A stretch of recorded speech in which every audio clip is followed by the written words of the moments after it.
আবারও মার্কিন ডিপ স্টেটের থিঙ্ক ট্যাঙ্ক আইআরআই এর উদ্দেশ্য প্রণোদিত জরিপ ও বিএনপি জামাতের সঙ্গে রুদ্ধদ্বার বৈঠক।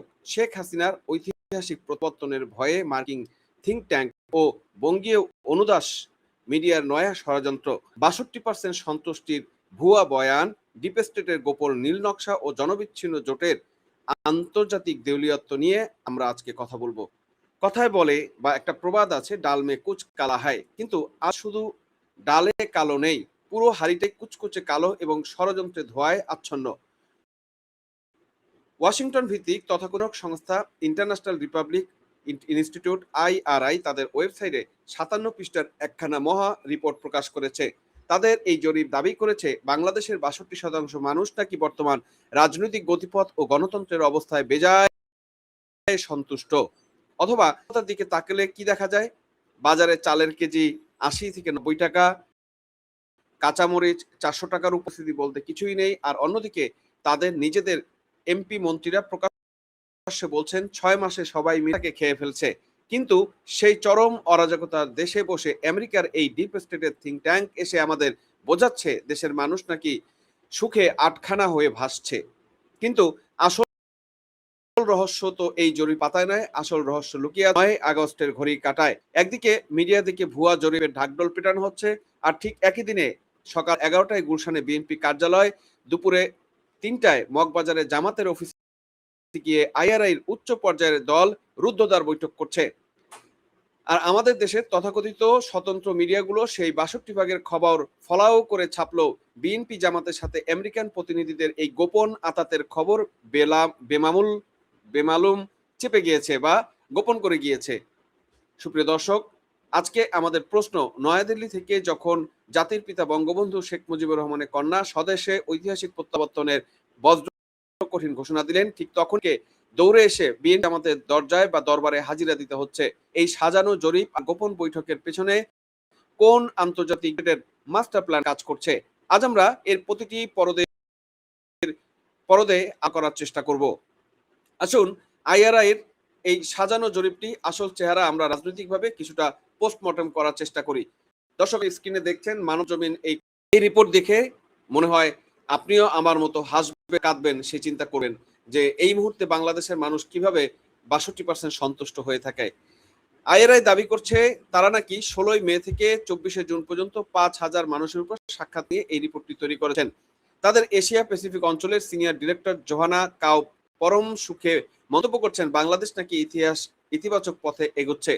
বলি, জোহানা কাউ সাহেব, কোন গ্রহের বাংলাদেশের কথা বলছেন আপনারা? বাংলাদেশের জরিপে আবার স্বীকার করতে বাধ্য হচ্ছে যে ৮৩% মানুষ মনে করে রাজনৈতিক নেতাদের সাথে সাধারণ জনগণের কোনো সম্পর্ক নেই।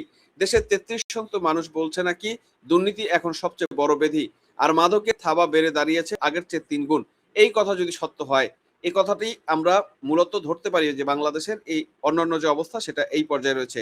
যে দেশের ৮৩% মানুষের নেতৃত্বের উপর আস্থা হারিয়ে ফেলছে, যে দেশের ৩৩% মানুষ, আর সেই দেশের ৬২% মানুষ কিভাবে বর্তমান প্রশাসনিক এবং রাজনৈতিক পরিস্থিতি খুব ভালো বা মোটামুটি ভালো থাকে, এই বৈপরীত্য কি প্রমাণ করে না যে এই জরিপের সংখ্যাগুলো ওয়াশিংটনের ড্রয়িং রুমে বসে তৈরি করা? ইতিহাস ভুলে গেলে চলবে না। যখন একটি দেশের প্রতিটি মানুষ চরম অরাজকতায় অতিষ্ঠ ছিল, তখন এই একই আইআরআই নামক প্রেসক্রিপশন এজেন্সি রিপোর্ট দিল দেশের ৭০ থেকে ৭২ ভাগ মানুষ নাকি পরিস্থিতি নিয়ে বেজায় খুশি।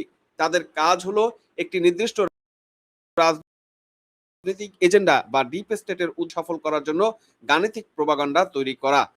ঘণ্টাব্যাপী সেই বৈঠকে নাকি বাংলাদেশের অগ্রগতিকে সুসংহত ও টেকসই করার গল্প গাওয়া হয়েছে। সেখানে বিএনপির জ্যেষ্ঠ নেতাদের পাশাপাশি উপস্থিত ছিলেন কয়েকজন মন্ত্রী এবং প্রতিমন্ত্রী মর্যাদার ব্যক্তিও। গল্প কি এখানে শেষ? একদম না। দুপুর ৩:৩০টায় এই আমেরিকান টিম ছুটল মগবাজারে জামাত ইসলামীর কেন্দ্রীয় কার্যালয়। জামাতের কেন্দ্রীয় নির্বাহী পরিষদের সদস্য নেতৃত্বে তাদের দলের সাথে আর এক রুদ্ধদ্বার বৈঠক অনুষ্ঠিত হলো। চিন্তা করুন যে বিএনপি জামাত রাজপথে উগ্রবাদের মহোৎসব চালাচ্ছে, যে জোট রাষ্ট্রীয় সম্পদ লুটপাটে ব্যস্ত, তাদের দরবারে গিয়ে ওয়াশিংটনের অফিসাররা দিনভর প্রেমালাপ করছেন। কেন? কিসের এত তাগিদ? কারণ শেখ হাসিনা প্রত্যাবর্তনের খবর শুনে এদের পায়ের নিচের মাটি আসলে সরে গিয়েছে। এরা এখন আমেরিকাকে ধরে নিজের অস্তিত্ব বাঁচানোর শেষ চেষ্টা করছে। বাংলাদেশের কিছু বিকিয়ে যাওয়া মিডিয়া আর সুশীল সমাজের ভণ্ডামি দেখুন। ৯ আগস্ট সকাল থেকে তারা লিড নিউজ বানালো আইআরআই জরিপ গণতন্ত্রের গতিপথে সন্তুষ্ট ৬২% মানুষ। অথচ তাদের নিজস্ব রিপোর্টাররা যখন জানতো যে এই জরিপ প্রকাশ করার দিনই আমেরিকার প্রতিনিধি দল গুলশানের বিএনপি কার্যালয় অফিসে এবং মগবাজারের জামাতের অফিসে গিয়ে ঘন্টা ঘন্টা ধরে গোপন মিটিং করেছে, সেই খবরটি তারা পত্রিকার কোনো কোনায় ঠাঁই দিল না। কেন? কারণ মিডিয়াগুলো আজকে সেই আমেরিকার প্রভু এবং দেশীয় লুটেরা অক্ষের খাস দালালে পরিণত হয়েছে। সত্য খবর প্রকাশ করলে যদি তাদের মরিবদের ষড়যন্ত্র থলটা প্রকাশ্যে বেরিয়ে পড়ে, সেই ভয়েই তারা এগুলো করছে না।